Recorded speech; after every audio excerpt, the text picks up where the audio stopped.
salah paham cuma gara-gara cara orang ngomong. Misalnya, kalimat yang sama tapi nadanya beda, maknanya bisa berubah total loh. Nah, disitulah kita masuk ke topik hari ini, punktuasi dalam fonologi. Jangan lupa simak video ini sampai akhir ya.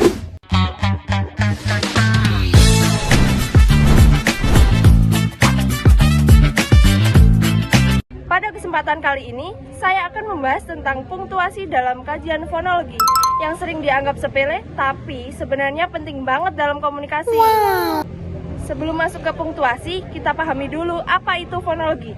Jadi, fonologi adalah cabang ilmu bahasa yang mempelajari bunyi bahasa, termasuk bagaimana bunyi itu diproduksi, diatur, dan membedakan makna. Jadi, fokusnya bukan di tulisan, tapi di suara. Nah, kalau biasanya punktuasi kita kenal sebagai tanda baca dalam tulisan, dalam fonologi, punktuasi itu lebih ke cara kita memberi jeda, tekanan, dan intonasi saat berbicara. Jadi bukan titik, koma, atau tanda tanya secara fisik, tapi bagaimana kita menghidupkan tanda-tanda itu lewat suara.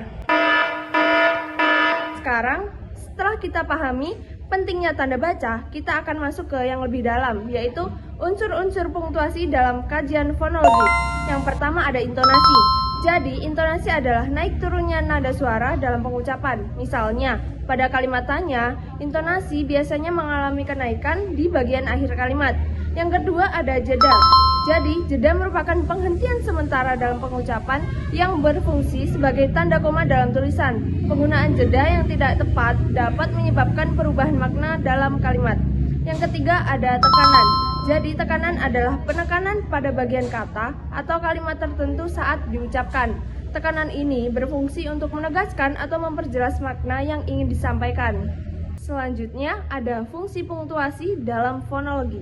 Jadi, fungsi utamanya ada 3. Yang pertama, membantu pendengar memahami maksud pembicara. Yang kedua, menghindari ambiguitas atau makna ganda.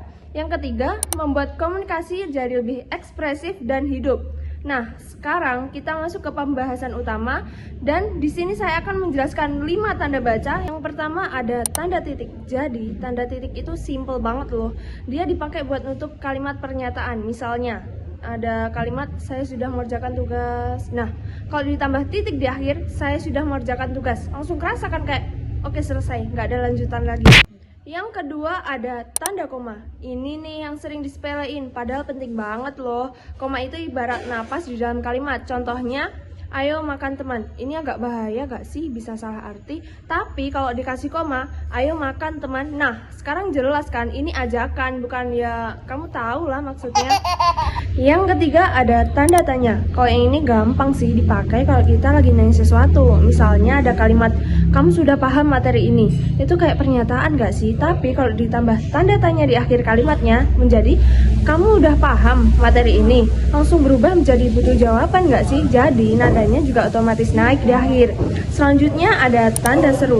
Ini dipakai kalau ada emosi kuat atau perintah. Contohnya, berhenti sekarang. Itu juga seperti pernyataan, tapi kalau ditambah tanda seru di akhir kalimatnya menjadi berhenti sekarang, jadi lebih tegas gak sih? Kayak beneran harus langsung dilakukan. Yang terakhir ada tanda titik 2. Ini biasanya dipakai buat ngenalin penjelasan atau daftar. Misalnya ada kalimat, saya membawa 3 barang, buku, pena, dan tas. Kalau ditambah titik 2, saya membawa 3 barang, buku, pena, dan tas. Jadi lebih rapi dan enak dibaca kan? Kalau dipikir-pikir, banyak konflik, banyak salah paham itu sebenarnya bukan karena kata-katanya salah gak sih? Tapi cara kita nyampeinnya. Kadang cuma beda intonasi sedikit atau jedanya yang gak tepat, maknanya bisa langsung berubah jauh. Jadi disinilah punktuasi dalam fonologi itu berperan. Jadi berbicara itu bukan cuma soal apa yang kita katakan, tapi juga bagaimana kita mengatakannya. Dari sini kita bisa lihat punktuasi dalam fonologi itu sebenarnya sederhana, tapi dampaknya besar. Intonasi, jeda, dan tekanan, hal kecil yang sering kita anggap sepele justru jadi kunci supaya pesan kita sampai dengan tepat. Jadi, mulai sekarang jangan cuma fokus ke kata-kata, tapi juga perhatikan cara kita mengucapkannya, karena sedikit perubahan cara bicara bisa menghasilkan makna yang sangat berbeda loh. Cukup sekian yang dapat saya sampaikan, semoga materi ini bisa bermanfaat dan membuat kita lebih sadar dalam berkomunikasi sehari-hari. Terima kasih atas perhatiannya. Bye-bye.